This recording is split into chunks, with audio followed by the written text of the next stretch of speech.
pati. Ang bigat. Aray! Parang tinanggal na yung ano mga ngipin. Hindi ko ito in-expect Ano yan?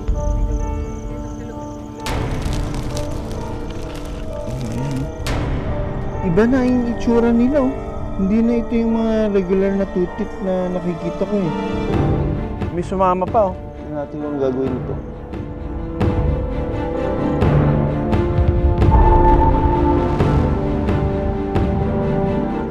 Oh my God! Ang dami! Woo! All these frogs, it's like a plague.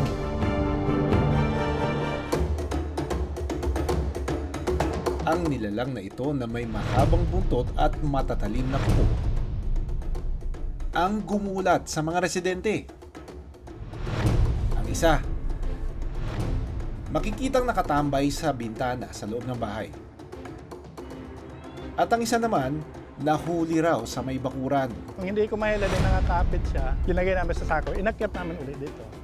Ano ang gagawin mo kung makakakita ka nga ng mga ligaw na bayawak?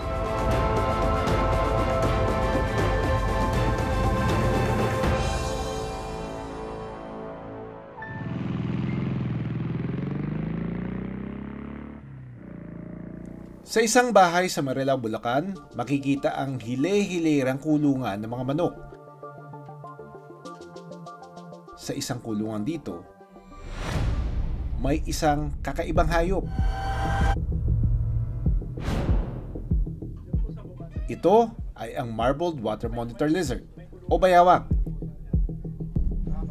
Sa maliit na kulungan ng manok ay pilit na pinagkakasya niya ang kanyang katawan. Bahagyang nakakagalaw sa kanyang kulungan at nagpapahinga lang ang bayawak. Pero huwag daw basta-basta lapitan. Dahil kapag nagalit, Ano nangyari? Ba't ka merong ngayon dito, bayawak? Nung Webes po kasi, gagawa sana ako doon sa Tasumaga. Ngayon, nakarinig ako nagkakagulo dyan. Pagtingin ko, may mga hawak silang pamalo. Narinig ko, malakihan niya, malaki. Di, hinahanap ko naman, umakyat sa bakod. May commotion ng mga tao dito, naririnig nyo. May mga hawak ng pamalo Kaya sinabihan ko siya, huwag niyong papatayin. Akong bahala maghuli niyan. Sabi niya, sige, kung mahuli mo, bumaba ka rito. So yung pagtawag nyo sa amin, it's to surrender talaga. Intention ko po talaga. Anong status ng bayawak ngayon nung nakita ninyo? Wala namang sugat? Wala naman po. Tama pa yung ginawa nyo, sir. Sa susunod na baka hindi pa ito yung last time na maka-encounter kayo. Pero ang pinakadelikado sa kanila yung kagat kasi madumi ang bibig niya mga yan It's not because they have venom, but because the mouths are dirty, no? So, pwede ka ma-infect kapag nakagat kang ganyan. Isa pa, tama po yung ginawa ninyo na kinuha nyo, tinransport nyo. Nilipat nyo sa isang lugar na kagaya na ito, hindi makakagat ng aso. pinaalalahanan rin si Eddie ng Municipal Environment and Natural Resources o Menro Marilao na si Dan Kung Martin. sakali pong may makita po kayong bayawak. Kasi po, nung sabi niyo po, parang meron pa pong isa. May na-picturean dyan, mga ganun. Po. Kaso hindi na po nahanap. If ever na mag-reappear po at kayo po uli ang makahuli, kontakin nyo lang po kami and pupunta po kami para yung team namin na mag-handle po nung animal. Ang bayawak ay may habang halos nasa 2 metro at may lapad na nasa 9 na pulgada.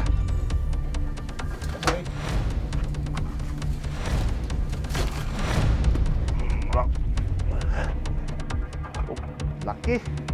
Laki. Oh. Bibig.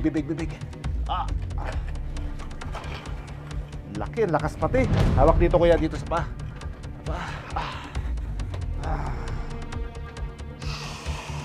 Ang bigat. Ang bigat. Wait lang. Unahin muna natin, paguri muna natin siya. Napakalaking bayawak. Kita mo kanina, bubukan na yung bibig niya. Ready na yung mga agat Kasi yung pangalawang defense niya. First one is, i-flick niya yung kanyang buntot. At saka, mag-ingat din tayo dito sa mga ganito, yung matatalas na kuko ng ganyan. Bigat nito. Okay. Sige. Sige. Okay na rin to in a way kasi para hindi siya masyadong mag-freak out, no? Kung wala siya masyado nakikita do. Talian natin. Butasin na lang. Talian to. Butasan natin ng kaunti. Medyo makahinga siya.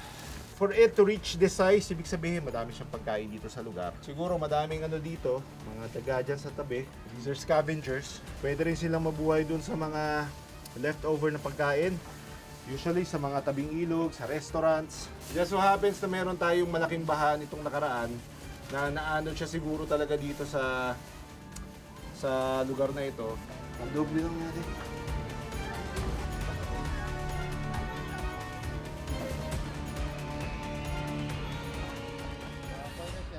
Dinala namin sa isang release site sa Marilao ang bayawak.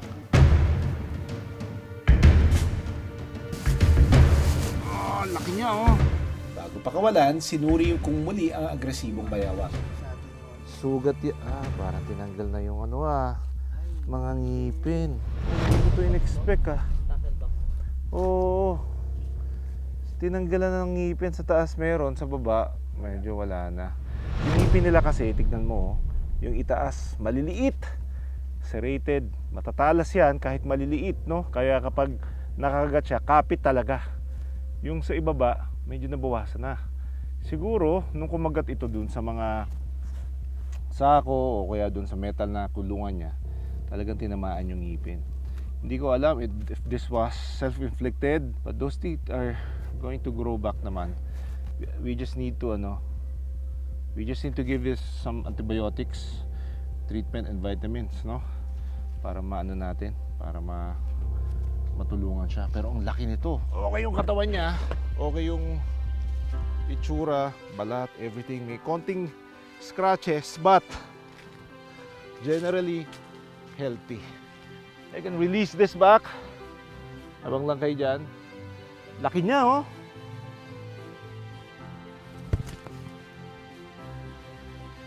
Mula sa kanyang masikip na kulungan, malaya nang nakapaglalakbay ang dambuhalang bayawak.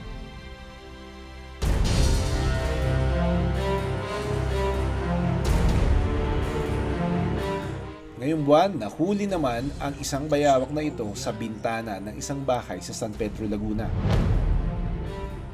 Pansamantalang ikinulong ang bayawak na ito ng residenteng si Lito sa kulungan ng kanyang mga ibon. Kung ang mga ibon ay masigla sa kanilang kulungan, tahimik lang na nagpapahinga ang bayawak. Juvenile o bata pa ang bayawak na ito. Dahil 2 araw pa lang sa pangangalaga ni Lito ang bayawak, binabasa niya ito ng tubig paminsan-minsan para hindi mainitan. Kung kakilala ko, pumunta sa akin yung may-ari ng bahay. Sabi niya sa akin, may bayawak sa screen, cortina. Ang sabi niya, ulihin nyo, kung ano nyo, pwede nyo pulutanin. Sabi ko naman sa kung mahuhuli natin ang maayos, ipipilitin ko na maano sa ano nyo, sa programa nyo.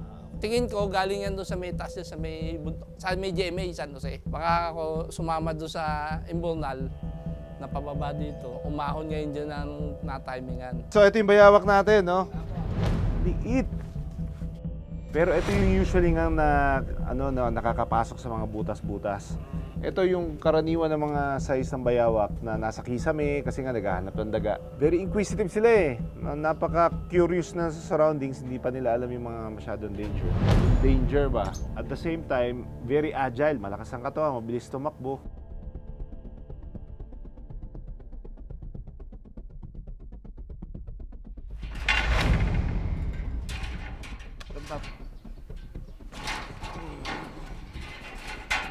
Aray!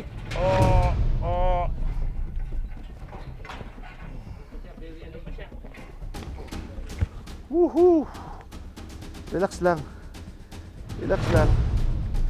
Kita mo yan, yung buntot niya. Pagurin lang muna natin. Palo yan eh. Kakagat muna, papalo. At saka yung kakalmot, no? Okay naman yung okay naman yung bibig, walang mga sugat. Yung sa kuko, okay lang po yan. Mag-heal naman yan eh. The best really is for these kinds of animals na walang damage yung katawan, very agile, healthy naman, healthy looking. i-release na agad. Huwag nang patagalin sa isang lugar. Kasi na-stress pa sila eh. Transfer natin. Pupunta dun sa rescue center. Pansamantala munang iiwan sa pangangalaga ng rescue center sa Laguna ang bayawak na ito. Kapag nagawa na ng report ng Department of Environment and Natural Resources o DNR Calabarzon, ay makakabalik na rin siya sa wild.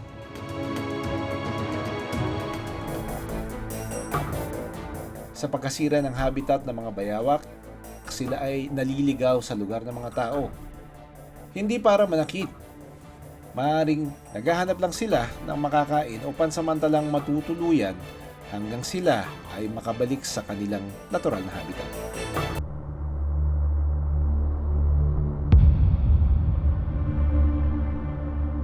Sa isang lumang fountain sa Batangas, nakatira ang kumpol-kumpol na mga palaka. Pero paano na lang kung sila ang bubungad sa'yo? Oh my God! Ah! Ang dami! Woo! All these frogs, it's like a plague.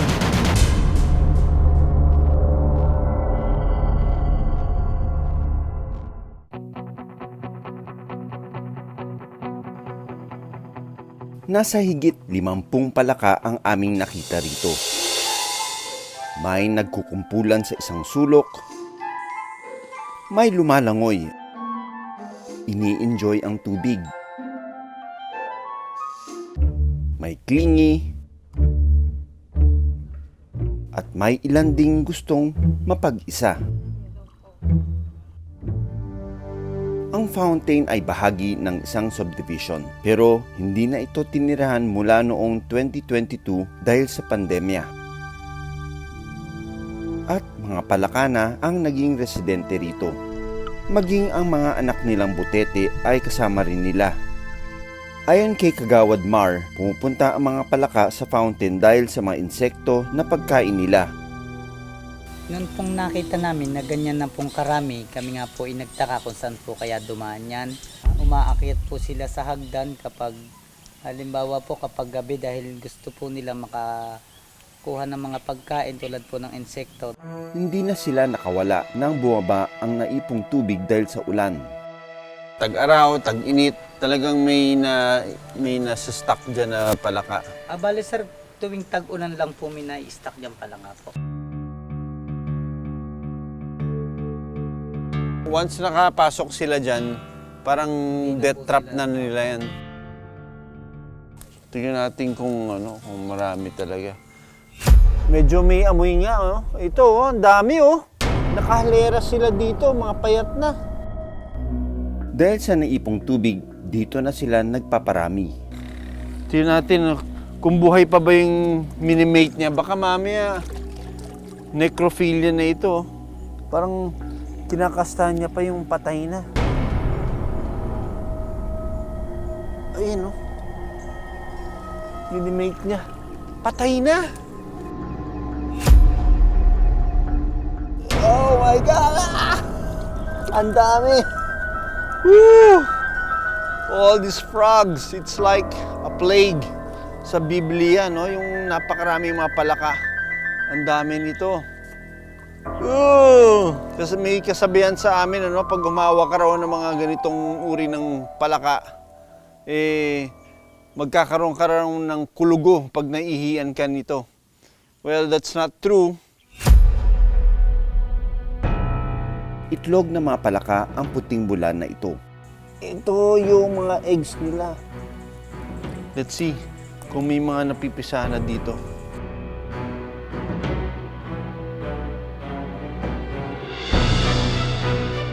Itong ebidensya na nabubulok na lang sila dito, ito ay yung tinatawag na femur.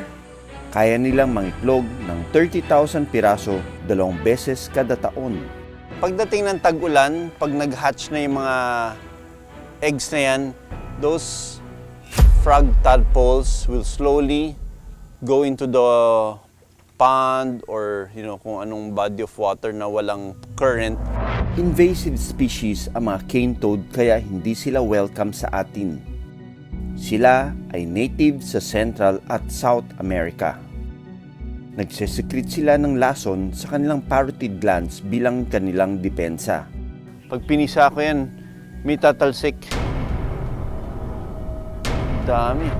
Yan ang depensa ng mga palaka na ito, kaya napakabilis silang dumami. Mabuti at nasa loob lang ng fountain na ito ang mga pesting cane toad. Sa pagsisimula ng tag-ulan, nagsimula na rin mag-ingay ang mga palaka sa bukid. Nandito tayo sa bukirin kung saan marami mga uri ng palaka. Kasama natin si MJ at nanguhuli sila ng palaka para kainin, additional source of protein. Ang nakikita daw dito is yung native na palaka, yung palakang bukid kung tawagin. Tutit kung minsan sa Tutit ang tawag. Tapos yung bullfrog, Bullfrog. palakang dikit. Yung bullfrog, ata yan, introduced yan, mas malalaki at mas malalaman yung bullfrog. Target ng aming team na makita ang mga endemic frogs. Pero una naming nakita ang mga invasive cane toad. Palatandaan na kahit narito sa Mindoro ay nakarating na rin sila. Nakakasalumuhan na nila ang ating mga native frogs. Hirap daw tayo maghanap ngayon dahil pag maliwanag yung buwan, kalat-kalat sila. And pag lumalapit yung tao, tumatahimik sila, which nawawala yung clue natin. Ano yan? May humuhuni. Sa loob nito. Ayan. Iba na yung itsura nila. Hindi na ito yung mga regular na tutit na nakikita ko. Nakikita mo yung bullfrog, sinasampa niya yung tutit? Hybrid. Nag-hybrid na sila. Huhuli ako ng isa, tapos tignan natin yung itsura ng mga tutit na ito. Ang tawagin, ha?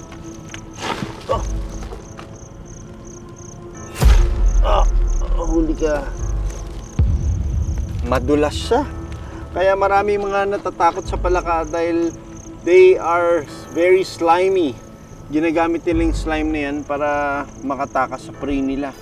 At sa isang sako naman, naroon ang mga bullfrog. Look at that, ang lalaki ng mga, parang camouflage ang itsura nila. Some of them are greenish, some of them are brownish. So huhuli na ako ng isa dito. So itong dalawang species ng frog na ito, ay nakikita dito sa bukid na ito. And ikukumpara natin itong mga tutit na ito. Maya-maya pa, may sumama pa. May sumama pang, hindi natin yung gagawin ito. Ang toad, usually, nasa land yan, pero pwedeng amphibious din sila, pwedeng nasa tubig sila. Pero makikita nyo na yung balat nila mas magaspang. Yung kanilang balat kumpara sa frog, mas makinis. Ito leathery yung kanilang balat. Sa aking pag-oobserba sa mga native frogs, mukhang na-hybrid na ng ibang species ng palaka. Ayon sa eksperto, may posibilidad itong mangyari. Base sa mga maraming pag-aaral na ginagawa ng ating mga biologists, especially mga herpetologists, yung mga nakikita dito na mga species ng mga palaka ay combination na siya, mixture na siya ng both mga native species, at meron na rin yung tinatawag na alien species. Maaring ma-extinct ang native wildlife kung dadami ang invasive species. Isa itong global observation. It's a global threat. Malaki yung pinsala nito, hindi lamang sa mga species mismo, pati na rin sa habitat, yung ecosystem, at higit sila sa ekonomiya natin. Malaki rin yung impact nito sa tao. Sa pagdami ng cane toad na isang invasive species, naharap ngayon sa malaking hamon ang ating native biodiversity. Tamang kaalaman sa ating endemic species ang paraan para maalagaan ang kapaligiran upang matiyak ang kapakanan ng ating native wildlife. Maraming salamat sa panonood ng Born to be Wild. Para sa iba pang kwento tungkol sa ating kalikasan, mag-subscribe na sa GMA Public Affairs YouTube channel.